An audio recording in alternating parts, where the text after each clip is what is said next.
So what's up mga koys, no, meron tayo ditong i-detail na PCX 160. So hindi lang visible dito mga koys, no, na marami tong gas-gas na maliliit. At dahil white itong ating PCX na 160, napakahirap na to tingnan yung mga swirl marks niya. Pero kung tititigan mo mabuti sa liwanag, makikita mo dito yung swirl marks na napakarami niyang swirl marks, no. Tsaka lalo dito sa bandang angkasa na to, ay sa may sakaya na yan ng driver seat, is napakarami talaga dyang gas-gas mga koys. Pero dahil nga kulay white siya, hindi gaano visible yan. Pero syempre, ang una natin gagawin ay car wash muna tayo mga koys, no. Napaka-importante sa pagdi-detail, no, lalo sa pagbabab at pagsiceramic. Napaka-importante dito yung preparation, yung napakaayos na preparation mo, yung tama at nasa procedure ka ng preparation. Kasi kapag nag-skip ka ng preparation dito mga koys, hindi maganda yung kalabasan ng yung pagdi-detail. After natin mag-pre-wash mga koys ng tubig lang, water lang yon, na pre-wash lang natin para dito matanggal natin yung mga nakasabit dyan ng mga alikabok, mga dumi-dumi. So ngayon mag-pre-wash tayo ng chemical para mapalambot natin yung mga nakadikit na mga dumi, alikabok, tsaka yung mga spalt na ano nya, na nakakapit dito sa ating unit mga koys. Kailangan natin mapalambot yon bago tayo mag-contact wash. So after natin mag-contact wash tsaka mag-pre-wash, so gamit naman tayo dito mga koys ng decontamination na chemical tsaka degreaser. So yan, para matanggal natin mga koys yung ating mga talagang mga nakakapit na dumi na hindi kaya tanggalin sa pagko-contact wash lang ng shampoo natin. So gagamit tayo dito ng ganyan degreaser tsaka yung decontamination na mga product na pangpatanggal talaga ng mga nakakapit na dumi.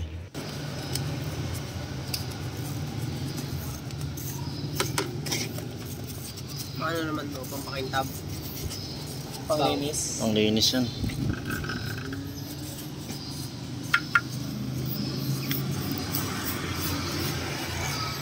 Ay, nabibig po taragis na yan?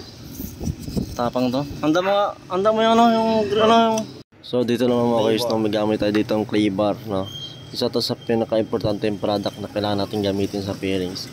So pa-apply lang natin to na buong palibot ng fairings na to ng clay bar, tsaka i-wash natin. Tsaka after natin to mga koys, magka-contact wash tayo ulit.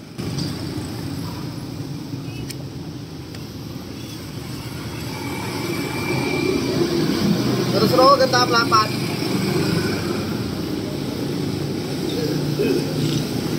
Yes.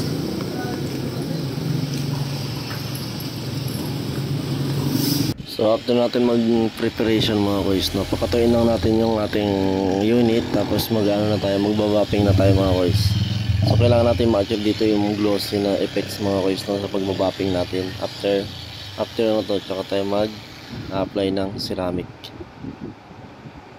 Pwede yung tray lang.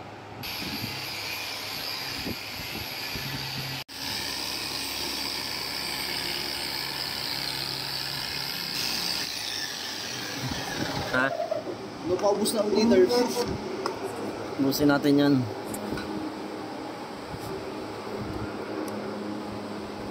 Meron pa dito.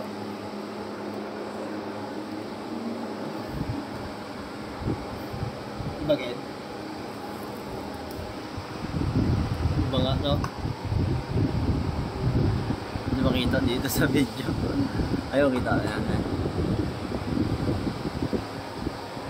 Ito lang. Ay sus. Okay, tanggalin mo na nga yan. Ha? Tanggalin mo na. Ano ba? Diduling ako? Hindi. Tapos na tayo mga tropex. Tapos na ako mag medium cut pa lang. Pero alikabok ha. So ayan, medium cut. After nito is ang gagamitin natin, super finish, Mincer na super finish 3/8. So yan, tapos ang foam natin is black. Naka black tayo. Itong ating foam PCX.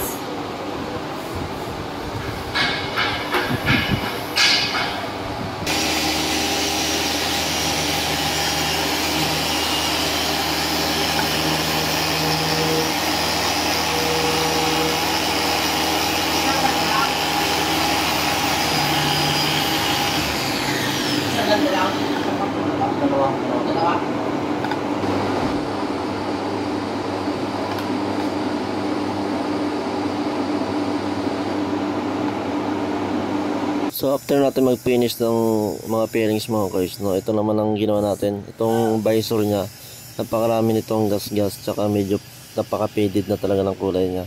So papakita ko sa inyo, ito yung kanyang kulay. At yung dati niyang before and after niya mga guys. Ito mga guys ang kanyang before, bago natin i-buff. So at ito naman yung kanyang after, no. After nating i-buff yung ating visor mga guys.